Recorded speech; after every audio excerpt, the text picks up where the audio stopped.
Yan? Oo, manyak ka eh. Nadugo ito yung... Bakit? Unto eh. Manyak ka. Masakit. Dugo ang alin mo? Bakit? Kaya ako, malayo kasi. Manila. Video kayo ng video, hindi nyo man lang dinala sa pinakamalapit na barangay Vauci o police station, WCPD o social worker natin. Kailangan ng bata ang rescue. Hindi niya kailangan i-post sa social media para makita ng kung sino-sino ang sinapit niya.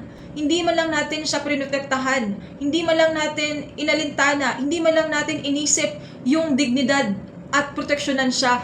Kasi sa paglaki niya, lahat ng tao nakatingin sa kanya na nakikilala siya na ito yung bata na biktima ng karahasan. Ito yung bata na biktima ng abuso. Sana naman po maging aware tayo. It's okay to help, it's okay to cover such situation. Pero sana naman alamin natin ang ating limitasyon sa paggamit ng social media, lalo na kung mga bata ang involved. Dapat alam natin kung paano protektahan ang kabataan at ang kababaihan na biktima ng gender-based violence. Sana man lang pumunta kayo sa pinakamalapit na barangay Vauci, police station, WCPD, social worker, pero yung tangi nyo lang pong ginawa, nag-video lang kayo, pinost nyo lang sa social media. Para saan? Para sa views? Ay sana man lang kung pinakita nyo na dinala nyo siya sa barangay Vauci natin, WCPD, mas ma-appreciate pa natin yon. Pero sana kahit ano man po yung dahilan nyo, huwag nyo naman kalimutan, takpan yung mukha ng mga bata, unang mga kababaihan, lalo na kung napaka-sensitive na mga issue na pinagdadaanan nila, lalo na kung biktima sila ng gender-based violence.